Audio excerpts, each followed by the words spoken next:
Hello, this is Mark Wildman of Wildman Athletica, and today we are going to talk about a bodyweight forward ellipse.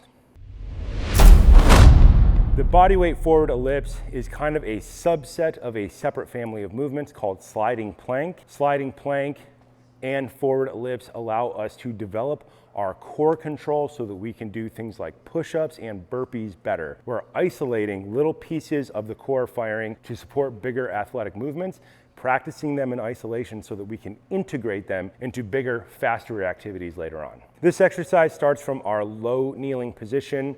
This would be high kneeling position. This would be half kneeling position. So today we are going to be in this low kneeling position, also called seiza. We would like to avoid having our rib cage lifted up. Drive your rib cage back, pull your belly button in, scoop your abs, try and sit all the way down on your heels. I have a bunch of knee surgery, so I like to put ab mats under my knees for this activity because grinding my knees into any surface for long periods of time causes me pretty severe distress.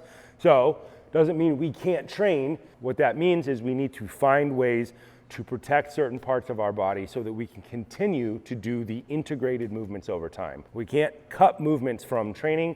We have to find ways to learn to manage them. Otherwise, we will have holes in our athletic structure and that will cause injury later on. From seiza, let's get our hat turned around here. Otherwise, it's gonna end up in the mat. Reach out with two hands. Sit your tailbone back as far as you can. Lengthen your spine as much as possible. In a previous video, we had done sliding planks. Elbow touch, slide all the way out, squeeze the glutes, elbow touch, slide all the way back. The sliding plank allows us to learn how to squeeze our glutes and activate our lower abs so we can integrate it into planks, push-ups, and burpees later on. With our sliding plank, the goal is to keep our nose the same distance away from the ground the entire time as we move forward and back.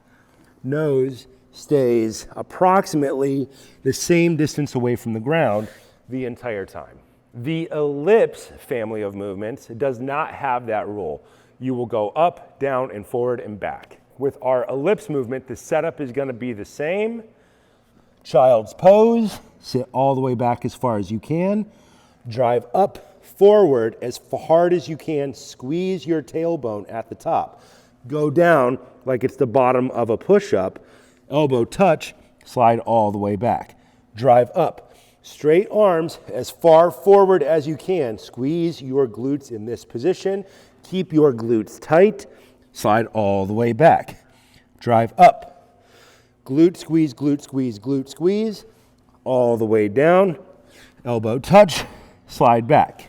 This exercise is specifically meant to help you learn to keep your glutes activated to support the bottom of your core throughout this range of movement. This is the forward ellipse. High, low, back. Up, forward, down, back. Up, forward, down, back. And let's then show the opposite of that, the backward ellipse. The backward ellipse will be forward, up, back, down. Forward, up, back, down. Same starting position, seiza, scoop the belly. Reach out with two hands, child's pose. That will be eventually the perfect distance for our push-ups. Everything is in the right spot. Elbow touch, slide forward, squeeze the glutes like it's our sliding plank. Here's where we differ. Drive up like it's a push-up. Go all the way back, angry, angry, angry cat. Sit all the way back, tailbone as low as possible. Elbow touch, elbow lift, squeeze the glutes. Drive up, keep the glute squeezed as long as you can. Push back, angry cat. Slide all the way back. Touch, elbow lift, glute squeeze. Drive up, go back, angry cat.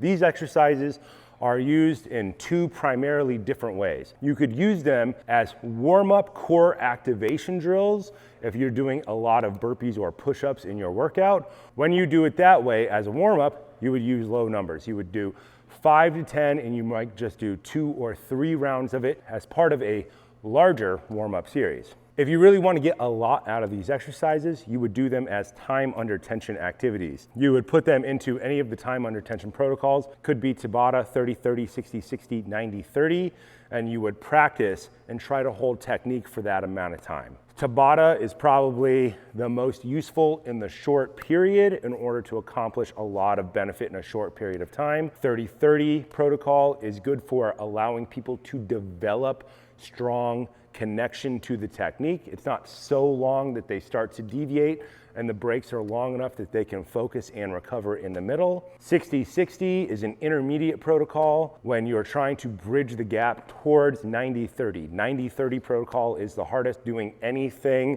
on target for 90 seconds, then having a 30-second break, recording your reps and trying to get 5 to 7% better every workout is a hard way to do an activity like this. Usually start with a 30-30 protocol or use this as a warm-up to support other types of training.